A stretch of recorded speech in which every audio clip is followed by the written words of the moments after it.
Okay, सो ईमान मुझे बताएगा कि स्क्रीन विजिबल है? Yes ma'am. ओके, सो अब जो हम टॉपिक डिस्कस करने वाले हैं that is theories of covalent bonding. मुझे ये बताएगा कि बाकी आपको सारा कुछ क्लियर है? मैम वो पीछे वो तो क्लियर है, तो मैम ये AB5 टाइप और AB6 टाइप तो नहीं किया। बच्चे, मैंने आपको मेरी जो वेस्पर थ्योरी की बिल्कुल फर्स्ट वीडियो है ना, जिसमें मैंने मॉलिक्यूल्स की प्रैक्टिस बताई है, उसमें मैंने AB2, AB3, AB4, AB5 and AB6 type molecules सारे के सारे एक्सप्लेन किए हैं। Yes ma'am. मैम वो जैसे आपने उस दिन वो करवाया था कि AB3 और AB2E2 करवाए थे, मैम इस तरीके से ये भी नहीं कराएंगे बुक से? देखें, आपको बुक नजर आ रही है इस वक्त? Yes ma'am. ठहरे, मैं आपको दिखाती हूँ यहाँ पे। ये देखें, आपके पास जो AB2 टाइप मॉलिक्यूल है ना, उसकी आगे कोई टाइप और नहीं है, ठीक है? Yes AB3 ma'am. जो मॉलिक्यूल है उसकी आगे एक और टाइप है, that is AB2E type molecules, ठीक है? Yes ma'am. फिर देखिए, हमने जिसमें AB3 पढ़ा था, और फिर हमने साथ में ये AB2E टाइप मॉलिक्यूल्स की प्रैक्टिस की थी, ओके? Yes ma'am. फिर यस हमने मैम। AB3 मॉलिक्यूल्स की तरफ हम आए थे with yes ma'am. Multiple bonds, ठीक है, यस जिसमें हम मैम। लोग मल्टीपल बॉन्ड्स को सिंगल बॉन्ड कंसिडर करते हैं। ये वाला क्वेश्चन हमने कल भी डिस्कस किया था पास्ट पेपर से। Yes ma'am. अच्छा, अब आ जाते हैं AB4 टाइप। AB4 टाइप में बच्चे आगे ये दो टाइप्स आ जाती हैं इसकी, AB3E एक लोन पेयर के साथ एंड AB2E2 दो लोन पेयर्स के साथ, यस मैम। ठीक है? Now you have AB5। तो AB5 की अभी आपने कोई भी आगे एक्सटेंशन नहीं पढ़ी है, यस मैम। ठीक है? इसके साथ आप देख रहे हो आगे कोई एक्सटेंशन नहीं है, डायरेक्टली आपको AB6 type molecule octahedral geometry वाले सिखाए गए हैं। Yes ma'am. Clear? Yes ma'am. आपकी जो बुक के अंदर जितने भी वो है ना स्ट्रक्चर्स हैं, वो सारे हमने बहुत डिटेल में कर लिए हैं। Okay ma'am. जो टाइप्स है ना, आपको इसी वजह से मैं आपको बार बार बोल रही थी कि आप जो है वो वीडियोस बैक टू बैक देखो, ओके? Okay ma'am. लेकिन अच्छा किया आपने, इसी तरह आप जो है वो बुक के साथ कंपेयर करते रहा करो, कि अगर कोई टॉपिक मैं मिस कर देती हूँ, बुक वाला ना करवाया हो, तो वो आप मुझे बताओ कि मैं आपको वो करवा दूं, चाहे वो कॉन्सेप्चुअल क्वेश्चन हो, इवन तो चाहे वो साइड बॉक्सेस क्यों ना हो, ठीक है? Yes ma'am. क्योंकि हो सकता है पेपर में से उसमें से क्वेश्चन आ जाए, तो फिर इतनी मेहनत का कोई फायदा नहीं है ना कि बाकी चीजें हम करें और वही मेन चीजें छोड़ दें, okay? Yes ma'am. Yes ma'am. चले अब हम आगे चले। Yes ma'am. ओके, अच्छा, अब जो हम लोग करने वाले हैं ना, that is theories of the covalent bonding, ठीक है? इससे पहले आपने जो है वो सिर्फ और सिर्फ lone pair of electrons and bond pair of electrons के बेस पे ज्योमेट्रिकल शेप्स देखी थी, ठीक है? आपने मॉलिक्यूल्स की उनके अंदर जो है रिपल्सिव फोर्सेस उनको नोट डाउन किया था, और सारी की सारी जो क्या कहते हैं रिपल्सिव इंटरेक्शंस की वजह से जो शेप बन रही थी मॉलिक्यूल की, आपने वो स्टडी किया था। अब आप क्या स्टडी करोगे? अब आप जो है वो valence bond theory and molecular orbital theory study करोगे, ठीक है? हम वन बाय वन देखेंगे इनमें के किस में क्या स्टडी करना है, ओके? तो सबसे पहले आ जाती यस है वैलेंस बॉन्ड थ्योरी, ठीक है, जिसका यस क्या है, शॉर्ट फॉर्म है VBT, ओके? Yes ma'am. अच्छा, देखो, मुझे बताओ ईमान, वैलेंस का क्या मतलब है?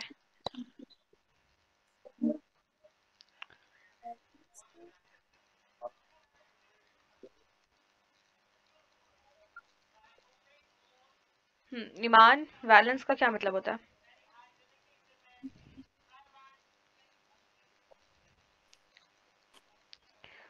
Try to give an answer. गलत होगा तो मैं उसको सही कर दूंगी, लेकिन अगर वो चीज आपको आती ही नहीं होगी ईमान, और बाद में आपसे पेपर में पूछ ली जाएगी, तो आप उसको कैसे सॉल्व करोगे? ठीक है? तो जब मैं क्वेश्चनिंग कर रही होती हूँ तो बेशक गलत आंसर दो, लेकिन आंसर जरूर दो, ठीक है, जो भी दिमाग में आ रहा है, यूं आपका कॉन्फिडेंस भी डेवलप होगा और दूसरा ये कि आप नॉलेज भी गेन करोगे।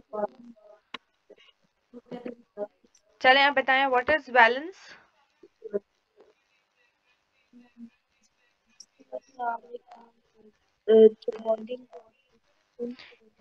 ईमान, मुझे आपकी आवाज नहीं आ रही है बिल्कुल भी।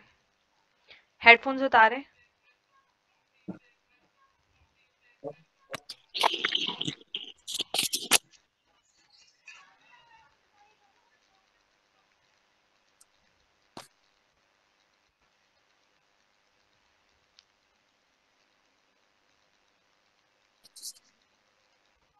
अच्छा ईमान, देखिए वैलेंस का मतलब होता है आउटर मोस्ट।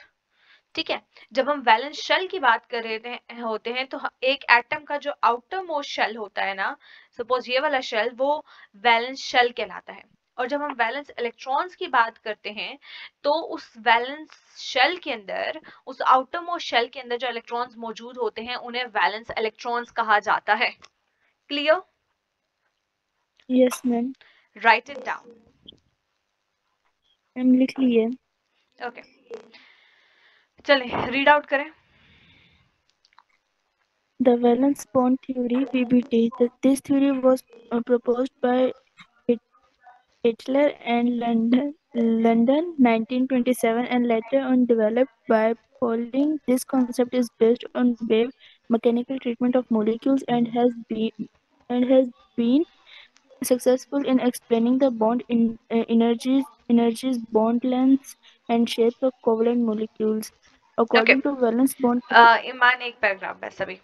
अच्छा देखिए, सबसे पहले ने क्या कहा, हिटलर एंड लर्नर ने इसको प्रपोज किया था इन 1947 और लेटर ऑन इसको पॉलिंग ने डेवलप किया था। यानी ये कि इसके अंदर कुछ और पॉइंट्स ऐड कर दिए थे और कुछ और इम्प्रूवमेंट्स इस थ्योरी के अंदर लाई थी ताकि ये थ्योरी मॉडर्न कॉन्सेप्ट्स के हवाले से एक्सेप्टेबल हो सके।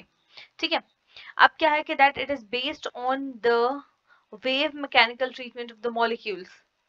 ओके, जिसमें हम लोग क्या करेंगे, मॉलिक्यूल्स को वेव फॉर्म में, मैकेनिकली फॉर्म में हम उनको स्टडी करेंगे। ठीक है, and has been successful in explaining bond energies, bond length and shape of the covalent molecules. अच्छा, इसमें बहुत ज्यादा अभी डिटेल में जाने की जरूरत नहीं है। मैं आपको, जब हम लोग शेप ऑफ द मॉलिक्यूल्स को स्टडी करेंगे ना, तो मैं यहाँ पे आपको इसका समझाऊंगी कि wave mechanical treatment of molecules क्या होता है। Okay, okay, ma'am. क्योंकि वहां पे आपको सही तरीके से समझ आएगा। अब इस तरफ आ जाए, according to According to valence bond theory, a covalent bond between two atoms is formed when the atoms come so close that a partially filled atomic orbital of one atom overlaps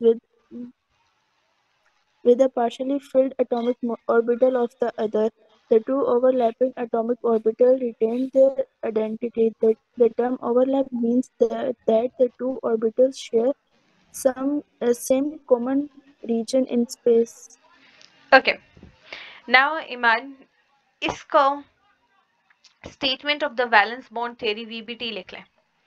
ठीक है, इन 4 लाइनों में आपको बताया गया है कि valence bond theory में आप कौन सा कॉन्सेप्ट पढ़ेंगे और वो किस अंदाज से पढ़ेंगे। ठीक है, तो यहाँ पर देखिए आप क्या करेंगे, असल में आप bonding between the atom study करेंगे। वो जो कोवेलेंट बॉन्ड बन रहा है ना, वो कैसे बनता है बिटवीन द एटम्स, आप उसको स्टडी करेंगे। और वो एटम्स कैसे मॉलिक्यूल्स में कन्वर्ट हो रहे हैं, आप उसको स्टडी करेंगे। ठीक है, इन्होंने आपको क्या कहा है कि दैट जो कोवेलेंट बॉन्ड है बिटवीन द टू एटम्स, वो कैसे फॉर्म होता है, जब उनके दो partially filled atomic orbitals, remember they are talking about orbitals, यानी सपोज एक का s ऑर्बिटल है, दूसरे का s ऑर्बिटल है, एक हाइड्रोजन है, उसके अंदर कितने इलेक्ट्रॉन है, 1s1, राइट। दूसरे हाइड्रोजन के अंदर भी 1s1, एक एक इलेक्ट्रॉन है। ठीक है, अब इनका एक एक इलेक्ट्रॉन क्या करेगा, एक दूसरे के ऊपर ओवरलैप करेगा। ठीक है, कैसे, कि जैसे देखो s ऑर्बिटल कौन से होते हैं, हमने पढ़ा था स्फेरिकल शेप में होता है। ठीक है, अब हम बात करें कि दोनों s ऑर्बिटल्स के अंदर कितने कितने इलेक्ट्रॉन हैं, एक एक इलेक्ट्रॉन है। ओके, दोनों s ऑर्बिटल्स के अंदर क्या है, एक एक इलेक्ट्रॉन है। नाउ व्हाट विल हैपन,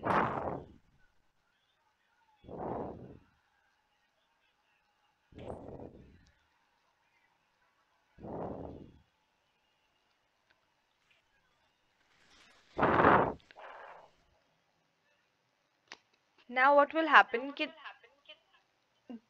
दोनों ही, एक मिनट मैं आपके पास साथ अपनी स्क्रीन शेयर कर लूं अगेन, मेरे ख्याल से आपको विजिबल नहीं है। अच्छा, अब क्या होगा, ईमान आपको नजर आ रहा है अब? Yes ma'am. देखो, इस हाइड्रोजन का एक इलेक्ट्रॉन, ठीक है, और इस हाइड्रोजन का भी एक इलेक्ट्रॉन है, इन दोनों हाइड्रोजन का। क्यों? क्योंकि इनके जो ऑर्बिटल है, एस वाला ऑर्बिटल है, वो देखो पार्शियली फिल्ड है। एक होता है ना, अगर इसके अंदर 2 इलेक्ट्रॉन होते तो ये कंप्लीटली फिल हो जाता ना, इसके अंदर कोई भी जगह ना बचती। लेकिन इसके अंदर क्या है, एक इलेक्ट्रॉन है, ठीक है, so it is called partially field. Partially field की बात समझ आ गई? Yes ma'am. अब क्या होगा कि ये दोनों ऑर्बिटल्स एक दूसरे के पास पास आएंगे, हाइड्रोजन एटम्स एक दूसरे के करीब आएंगे, और क्या होगा कि दैट दे विल ओवरलैप, ठीक है। Yes ma'am. अब ये जो इनके एक एक इलेक्ट्रॉन था, ये क्या हो गया, यहाँ पे शेयर हो गया। एक का इलेक्ट्रॉन मैंने डॉट से शो किया, दूसरे का इलेक्ट्रॉन एक्स से शो किया, ठीक है। अब क्या होगा कि दैट ये जो शेयर्ड पेयर ऑफ इलेक्ट्रॉन्स है, थोड़ी देर के लिए इस हाइड्रोजन के पास मूव कर जाएंगे, और थोड़ी देर के लिए इस हाइड्रोजन के पास मूव कर जाएंगे, और इनकी जो वो रिक्वायरमेंट थी डुप्लेट वाली, कि इनका जो आउटरमोस्ट शेल है उसके अंदर 2 इलेक्ट्रॉन्स लाजमी होने चाहिए, वो कंप्लीट हो जाएगी। बात समझ आई? ऑक्टेट एंड डुप्लेट रूल पढ़ा था ना 9th क्लास में? Yes ma'am. ठीक है। अब ये देखो, ये वाला जो फिनोमेना होता है इसे ओवरलैपिंग कहते हैं। ओवरलैपिंग का क्या मतलब है कि ये जो इलेक्ट्रॉन्स हैं, देखो, दोनों के रीजन, दोनों एटम्स का सेम रीजन ऑक्यूपाई कर रहे हैं। इसका भी इतना सा रीजन और इस वाले का भी इतना सा रीजन, यस मैम। ठीक है। और ये मूव करेंगे दोनों के उसमें। तो ये वाली स्टेटमेंट समझ आई? Yes ma'am. कोई चीज जो कंफ्यूज करी हो इसमें, हम मुझसे पूछ लें, फिर हम आगे चलते हैं। मैम एक बार फिर से समझाते हैं। ओके, ईमान, टाइमली पूछ लिया करो, ठीक है। Okay ma'am. देखो, what are they saying, valence bond theory में ये लोग बात करें अबाउट द कोवलेंट बॉन्डिंग, के कोवलेंट बॉन्ड कैसे बनता है, ठीक है। आपने पढ़ा था ना, covalent bond is form because of the sharing of electrons between the two atoms. Yes ma'am. दो एटम्स क्या करेंगे, अपने अपने इलेक्ट्रॉन्स शेयर करेंगे, ठीक है, जिसकी वजह से कोवलेंट बॉन्ड बनता है। तो वैलेंस बॉन्ड थ्योरी, वीबीटी, उसको कैसे एक्सप्लेन करती है? उसको ऐसे एक्सप्लेन करती है कि दैट जो दो एटम्स एक दूसरे के साथ बॉन्ड फॉर्म करेंगे ना, उनके क्या होंगे, उनके आउटर मोस्ट शेल्स यानी वैलेंस सब शेल्स या सब शेल्स के अंदर क्या होंगे, पार्शली फिल्ड एटॉमिक ऑर्बिटल्स होंगे, ठीक है। Yes ma'am. समझ आई? तो ये जो पार्शली फिल्ड हैं, यानी जिनके अंदर पूरे इलेक्ट्रॉन्स नहीं है, वो क्या होता है, अनस्टेबल है। तो वो क्या करेंगे, एक दूसरे के पास आएंगे, ठीक है, इन स्पेस, और एक दूसरे के साथ अपने इलेक्ट्रॉन्स शेयर करेंगे, ओके, जिसकी वजह से क्या हो गए, ये स्टेबल हो गए, ओके मैम। ओके। देखो, read this out. A covalent bond between the two atoms is formed when the atoms come so close. देखो, मैंने कहा है ये दोनों एक दूसरे के पास आएंगे। अब देखो, इसका शेल इतना हो, इसका शेल इतना, और ये दोनों दूर दूर खड़े हैं, तो कहाँ इलेक्ट्रॉन शेयर कर सकते हैं? नहीं कर सकते ना, right? Yes ma'am. That the partially filled atomic orbital of one atom, कौन से atomic orbitals, ईमान, जो कि partially filled हैं? सपोज मैं आपको बताती हूँ, आपका हो इलेक्ट्रॉनिक कन्फिग्रेशन 1s2 2s1, तो सबसे पहले देखो, वेल, या यूं कर लो इसको, 2s2 2p1, तो पार्शली फील्ड कौन सा वाला है, ये 2p, 2s2 नहीं है, तो ओवरलैप कौन सा करेगा, ये P 2p1। Shell. Clear? Yes ma'am. p is not a shell, p is sub shell, yes ma'am. Okay. Yes ma'am. अच्छा, अब partially filled atomic orbital of one atom overlaps with the other, देखो, दो atom एक दूसरे के साथ के पास आएंगे तभी तो वो बॉन्डिंग बनाएंगे ना उन दोनों के बीच। Yes ma'am. तभी उन्होंने कहा है कि एक का पार्शियली फिल्ड एटॉमिक ऑर्बिटल दूसरे के पार्शियली फिल्ड एटॉमिक ऑर्बिटल के साथ ओवरलैप करता है, क्लियर? Yes, ma'am. अब देखो, the two overlapping atomic orbitals retain their identity. अब देखो, इसका ये वाला शेल अभी भी 1s ही रहेगा, इस वाले का भी ये वाला सॉरी सब शेल 1s ही रहेगा, ठीक है, ये चेंज नहीं होंगे, Yes, ma'am. इनका ओरिजिनल नेम सेम रहेगा।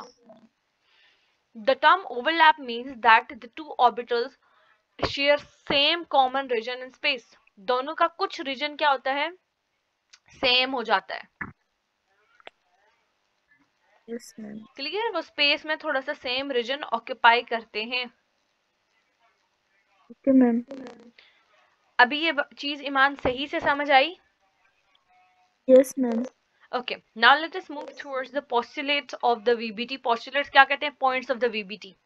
वैलेंस बॉन्ड थ्योरी के इंपॉर्टेंट पॉइंट्स क्या हैं हम वो देख लेते हैं। Okay, Yes, ma'am.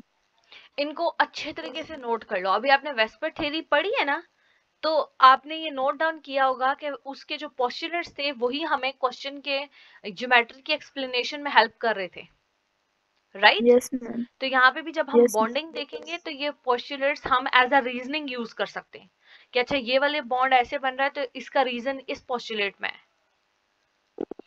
Yes. Okay, सो ये बहुत अच्छे तरीके से आपको याद होने चाहिए। अच्छा, फर्स्ट पॉइंट रीड आउट करो। Postulates of VBT. A bond between two atoms is formed by the overlap of half-filled atomic orbital of two atoms. The two overlapping atomic orbitals retain their identity. ये line तो समझ आई हुई है? Yes, ma'am. बाकी सही समझ आई हुई है ना? ये भी जो Yes, पूरा ऊपर ma'am. मैंने सारा फसाना समझाया वो यही लिखा हुआ है दोबारा से, Yes, ma'am. ओवरलैपिंग वाला और रिटेन देयर आइडेंटिटी। अच्छा, सेकंड पॉइंट पे आ जाओ। The two overlapping orbitals must have electrons of opposite spin. अच्छा, अब क्या होना चाहिए ईमान, कि देखो एक इलेक्ट्रॉन को, जो सपोज ये जो 1s है ना, इस हाइड्रोजन का, इस वाले हाइड्रोजन का, उसका स्पिन सपोज क्लॉकवाइज होना चाहिए और दूसरे वाले का स्पिन क्या होना चाहिए, एंटी क्लॉकवाइज होना चाहिए। क्योंकि देखो अगर दोनों सेम डायरेक्शन में स्पिन करेंगे तो वो क्या हो जाएगा कि वो जो है वो उनके बीच रिपल्सिव इंटरेक्शन ज्यादा हो जाएंगी।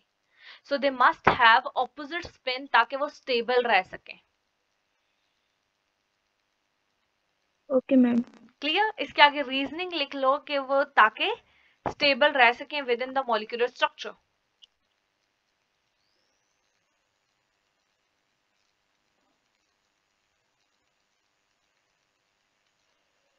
Clear? Yes, ma'am. Next point पे आ जाओ। The number of bonds formed by an atom is equal to the number of unpaired electrons present in the valence shell of the atom. ठीक है, ये point मैं आपको ऐसे एक्सप्लेन करती हूँ कि जैसे देखो सल्फर के आउटर मोस्ट शेल में इलेक्ट्रॉन्स है 6, ठीक है, सो इसके वैलेंस इलेक्ट्रॉन्स कितने हो गए, 6। समझ आई? Yes, ma'am. इसके वैलेंस इलेक्ट्रॉन्स कितने हो गए, 6 वैलेंस इलेक्ट्रॉन्स हो गए इसके। नाउ आपने नोट किया था SO3 में कि सल्फर क्या करता है, दो दो Double बॉन्ड bond फॉर्म करता है with the oxygen. Oxygen. Very good. So देखो 6 1 2 3 4 5 6, 6 के 6 इलेक्ट्रॉन्स इसके यूज हुए हैं ना, Yes, ma'am. और इसने 6 बॉन्ड्स फॉर्म किए हैं। Yes, ma'am. सो ये वो जो पॉइंट था कि दैट कितने बॉन्ड्स एक एटम फॉर्म करता है वो डिपेंड करता है अनपेयर्ड इलेक्ट्रॉन्स जो कि उसके वैलेंस शेल में प्रेजेंट हैं। ओके, एक और हम देख लेते हैं एग्जांपल, 2-3 एग्जांपल्स देख लेते हैं, आपको फिर क्लियरली समझ आ जाएगा। Suppose let us take the example of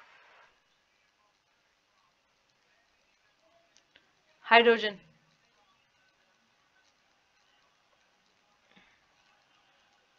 hydrogen has only 1 electron, तो इसकी क्या है, अनपेयर्ड इलेक्ट्रॉन कितने हो गए, सिर्फ एक।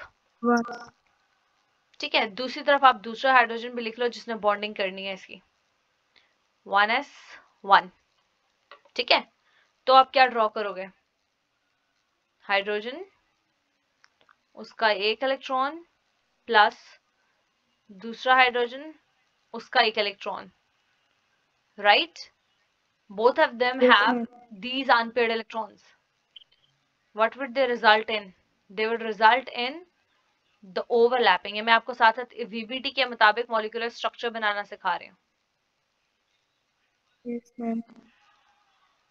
ये आप साथ साथ नोट डाउन करते हो? Yes, ma'am. गुड। एक के मैं क्रॉस पिक कर रही हूँ, ठीक है, electrons. So this is your bond formation.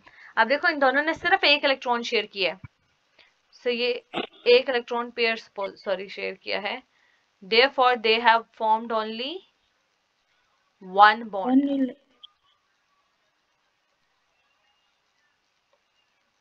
Clear? Yes, ma'am. Now let us move towards the next example.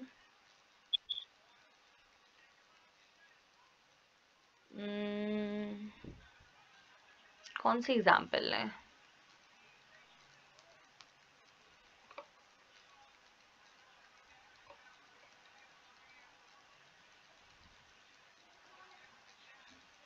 Hydrogen की हो गई, HF की लेते हैं, ठीक है, हाइड्रोजन और फ्लोरीन की लेते हैं।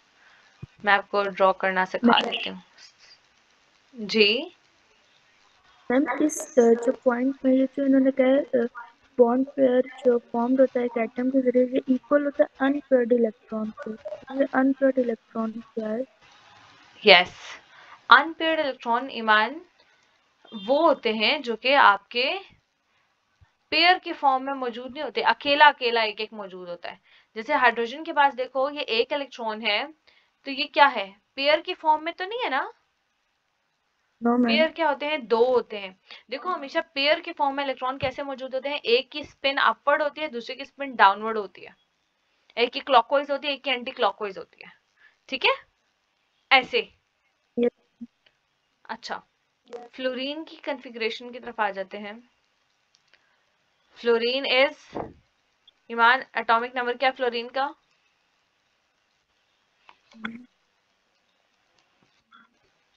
मैम सिर्फ एक मिनट। आपने अभी तक पीरियोडिक टेबल याद करना नहीं शुरू किया, राइट? नो मैम वो भाई चार्जर मांग रहा था। Okay, fluorine has atomic number 9, ठीक है। अब इसके इलेक्ट्रॉनिक कॉन्फ़िगरेशन मुझे साथ साथ लिखो, 1s। मैम क्लोरीन की 17 नहीं है? बेटा क्लोरीन की 17 है, मैं फ्लोरीन की बात कर रही हूँ। क्लोरीन की 9 है। हाँ, 1s। Ma'am 1s2 2s2 2p5 very good, 2p5। 5। अब हमने p के अंदर क्या पढ़े थे, कितने पढ़े थे? हमने p के अंदर बच्चे पढ़े थे कि 3 डीजेनरेट ऑर्बिटल्स होते हैं, राइट? तो आप इसकी यस मैम। इलेक्ट्रॉनिक कॉन्फ़िगरेशन लिखोगे कुछ इस तरह, 2s2 लिख लिया। अब लिखोगे आप 2p, एक था 2px, राइट? Yes ma'am. दूसरा था 2p, सॉरी py था, और तीसरा था p जेड z। अब देखो इसके अंदर 5 इलेक्ट्रॉन्स है, तो according to the rules of electronic configuration सबसे पहले हम एक एक इलेक्ट्रॉन इन तमाम ऑर्बिटल्स के अंदर फिल करेंगे, और तीनों की क्या होनी चाहिए, अपवर्ड, ठहरो मैं दूसरा पेन यूज करती हूँ, तीनों की क्या होनी चाहिए, क्लॉकवाइज, वो होनी चाहिए, स्पिन होनी चाहिए, राइट? Yes ma'am. तीन, 5 में से 3 इलेक्ट्रॉन्स हमने फिल कर लिया, बचे 2। तो हमारे पास कोई चारा नहीं है कि हमें इन वाले ऑर्बिटल्स को फिल करना शुरू कर दें, क्योंकि हम अभी भी इन ऑर्बिटल्स में 3 की इलेक्ट्रॉन्स की जगह है ना। Yes ma'am. यहाँ पे देखो ईमान, ये सारे क्या हैं अभी, 2 वाला, ये सपोज 2 इलेक्ट्रॉन है, एक अपवर्ड एक डाउनवर्ड स्पिन के साथ, ठीक है। तो ये क्या है, ये पेयर्ड की फॉर्म में है, पेयर्स की फॉर्म में। ये तीनों अभी किस फॉर्म में है, अनपेयर्ड इलेक्ट्रॉन्स है, जिनके साथ कोई और इलेक्ट्रॉन नहीं है ना, अपना दूसरा इलेक्ट्रॉन नहीं है ना इनका। No ma'am. ठीक है, अब देखो लेकिन 5 में से 3 निकाल लिए तो हमारे पास 2 इलेक्ट्रॉन्स बचे, तो अभी वो हम 2 यहाँ पे फिल करते चल जाएंगे। तो px के अंदर एक और आ गया तो ये पेयर्ड हो गया, py के अंदर भी एक और आ गया तो ये पेयर्ड हो गया। अब टोटल p वाले में देखो 5 इलेक्ट्रॉन्स हो गए, 1 2 3 4 and 5, right. Yes ma'am. So tell me how many unpaired electrons does fluorine has? N N2. How to?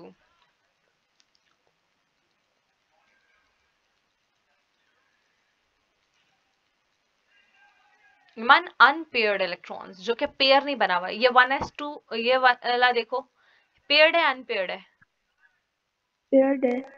ये वाला देखो, पेयर्ड। ये। मैम वन बन गया, वन। अब समझ आई। Yes ma'am. सो हाइड्रोजन और फ्लोरीन का सिर्फ और सिर्फ इसका s ऑर्बिट 1s1 किसके साथ ओवरलैप करेगा, pz के साथ। क्लियर। मैम ये नहीं समझ में आ रहा, ये 2px y z कैसे आ गए? ये मैं आपको एक्स वाई जी वाली इलेक्ट्रॉनिक कन्फिग्रेशन समझाऊंगी, अभी मैंने आपको यहाँ तक इलेक्ट्रॉनिक कन्फिग्रेशन समझाई थी ना सिंपल फॉर्मेट में। Yes ma'am. अब मैं आपको डिटेल में, हम वीबीटी स्टार्ट करने से पहले ना अभी आप ऑसिलेटर्स में आपको बाकी समझा देती हूँ, बाकी जो है वो मैं आपको डिटेल में समझाऊंगी, ये वाली इलेक्ट्रॉनिक कन्फिग्रेशन, ठीक है। Okay ma'am. अच्छा इसकी तरफ पहले आ जाओ सिर्फ, इसमें अनपेड इलेक्ट्रॉन कितना है, एक है ना, यस मैम। राइट, इसमें अनपेड इलेक्ट्रॉन एक है। तो अकॉर्डिंग टू दिस पोस्टुलेट कितने नंबर ऑफ बॉन्ड जो है वो अनपेड इलेक्ट्रॉन्स के इक्वल होंगे, तो दोनों के बीच एक ही है, तो टोटल बॉन्ड्स कितने दोनों के बीच बनेगा, सिर्फ एक। एक। हाँ क्योंकि यहाँ से 1s वाला शेयर होगा और यहाँ से pz वाला शेयर होगा एक, और ये दोनों पेयर आप कर लेंगे, और इन हाइड्रोजन और फ्लोरीन के बीच सिर्फ एक बॉन्ड बनेगा। Yes ma'am. Clear with this point. Yes ma'am. Okay, ये मैं इलेक्ट्रॉनिक कन्फिग्रेशन आपको समझाऊंगी ईमान, इस पे बहुत ज्यादा प्रैक्टिस हम करेंगे, तो कंफ्यूज होने की जरूरत बिल्कुल भी नहीं है। Okay ma'am. ओके अच्छा जल्दी जल्दी बाकी पॉइंट्स पढ़ लो, हमारी मीटिंग ओवर होने वाली है। If only two orbitals overlap, a single bond is formed. If additional orbitals of atom overlap, then multiple bonds are formed. तो देखो यहाँ पे एक हाइड्रोजन एटम का फॉर्म हुआ था, यहाँ पर एक, तो कितने ऑर्बिटल्स ने ओवरलैप किया, दो ऑर्बिटल्स ने, राइट। Yes, ma'am. तो यहाँ पे कितना बॉन्ड बना, सिर्फ एक, Yes, ma'am. राइट। लेकिन इससे ज्यादा अगर ऑर्बिटल्स ओवरलैप करेंगे, ये भी कर ले, एक और कर ले, तो अब देखो यहाँ पे कितने बॉन्ड्स बनेंगे, एक, दो, Four. तीन। Yes, ma'am. कितने बॉन्ड्स बने ईमान, मैम तीन। तीन। तो मैम वो एक से भी तो बॉन्ड्स बनते हैं कि मैम चार वो शेल्स होते हैं, तो मैम वो इकट्ठे उनको जोड़ के वो बनाते हैं। चार शेल्स होते हैं। मैम वो हमने नाइन्थ में ही वो एक क्वेश्चन किया था कि कार्बन है उसके साथ चार हाइड्रोजन को बॉन्ड करके बनाया था। तो बेटा क्योंकि कार्बन के जो वैलेंस इलेक्ट्रॉन्स है ना, वैलेंस इलेक्ट्रॉन्स कार्बन की अनपेयर्ड इलेक्ट्रॉन्स वो चार हैं, ठीक है। Okay.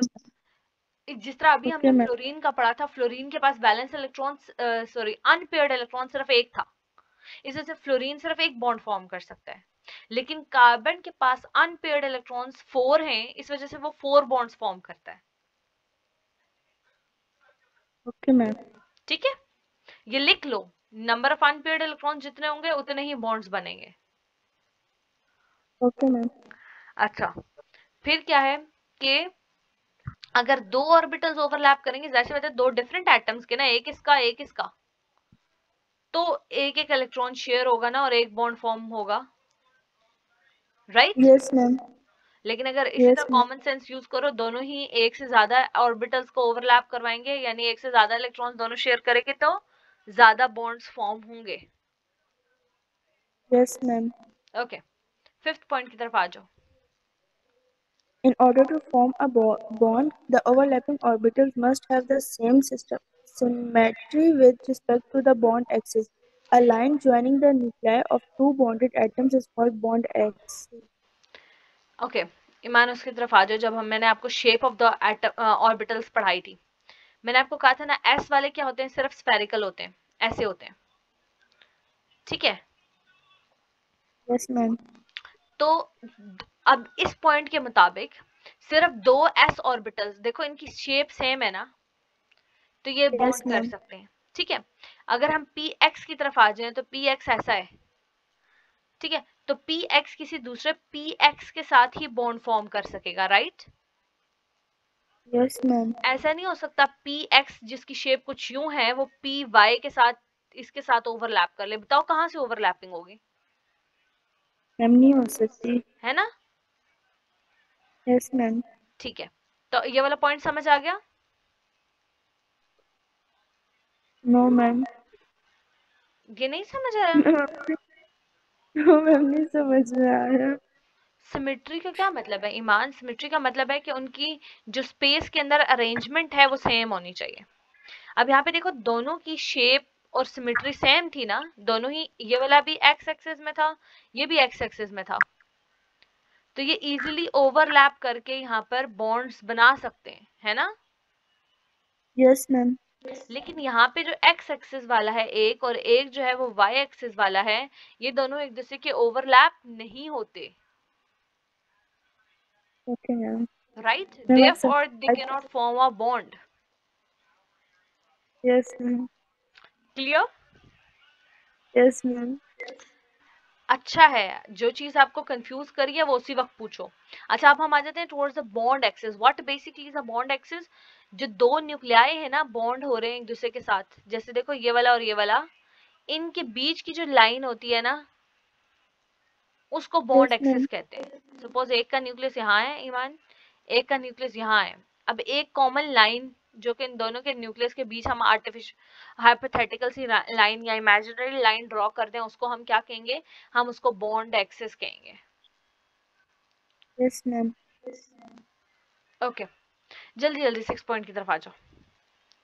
In overlapping of orbitals, energy is released. The greater the overlap between the orbitals, the greater is the energy released, and the stronger will be the formed bond formed. Simple सी बात है कि जब दो orbitals एक दूसरे के overlap करेंगे ना यहाँ पे, तो जाहिर सी बात है उनको एक दूसरे के ओवरलैप करने में उनको एनर्जी जरूरत होगी ना। Yes, sorry, ma'am. एनर्जी क्या होगी? देखो, जब दो ऑर्बिटल्स बॉन्ड फॉर्म करेंगे, तो क्या होगा कि उनकी एनर्जी रिलीज हो जाएगी, उनके अंदर से एनर्जी निकलेगी। क्यों? क्योंकि उनको जो लो एनर्जी स्टेट होती है ना ईमान, वो क्या होती है, वो ज्यादा स्टेबल होती है, तो वो स्टेबल पोजीशन की तरफ मूव करने की कोशिश कर रहे हैं। Okay, ma'am. ठीक है? जितना ज्यादा वो एक दूसरे के साथ ओवरलैप करेंगे ना, देखो इतना सा, सपोज अगर इतना सा ओवरलैप किया है, तो क्या होगा कि कम एनर्जी रिलीज होगी। इतना ज्यादा Yes, ma'am. ओवरलैप किया है, तो ज्यादा एनर्जी रिलीज हो जाएगी, यानी ज्यादा एनर्जी निकल गई। इस सिस्टम के पास अब कम एनर्जी बची है, और कम एनर्जी वाला सिस्टम क्या होता है, वो ज्यादा स्टेबल होता है। Good. Yes, ma'am. Clear? Yes, ma'am. Okay, तो आज की मीटिंग यहीं पे एंड करते हैं। ये वाले वैलेंस बॉन्ड थ्योरी के मैंने आपको के बताया कि इसमें क्या पढ़ाया जाएगा हमें, और मैंने इसके पोस्टुलेट्स एक्सप्लेन किए आपको। ये वीडियो मैं अपलोड कर Yes. दूंगी, या आप इसको बैक टू बैक 2-3 दफा देखोगे तो बहुत अच्छे तरीके से आपको सारे पॉइंट्स क्लियर हो जाएंगे। Okay, ma'am. ठीक है? फिर भी नहीं होते तो हम एक दफा दोबारा इनको डिस्कस कर लेंगे। नेक्स्ट लेक्चर में मैं आपको पहले ये टाइप्स ऑफ द बॉन्ड्स समझाऊंगी, टाइप्स ऑफ द ओवरलैपिंग समझाऊंगी, ठीक है? और फिर हम प्रैक्टिस की तरफ आएंगे, लेकिन प्रैक्टिस से पहले मैं आपको इलेक्ट्रॉनिक कॉन्फ़िगरेशन या PX, PY, PZ वाली लिखना सिखाऊंगी, ये वाली। Okay ma'am. ठीक है, ये हम पहले इसकी 5-6 मतलब 2-3 दिन लगा के ना अच्छे तरीके से प्रैक्टिस कर लेंगे इस इलेक्ट्रॉनिक कॉन्फ़िगरेशन की, फिर हम इसकी तरफ आएंगे। Okay ma'am. और मैं बीच बीच में कभी भी वेस्पर थ्योरी का सरप्राइज टेस्ट ले सकती हूँ। कोई भी मॉलिक्यूल दे दूंगी और मैं कहूंगी कि भाई इसका मुझे टाइप ऑफ द मॉलिक्यूल बताओ और सारी एक्सप्लेनेशन दो। Okay ma'am. So be ready for that. Okay ma'am. Okay, चलें, अल्लाह हाफिज। अल्लाह हाफिज।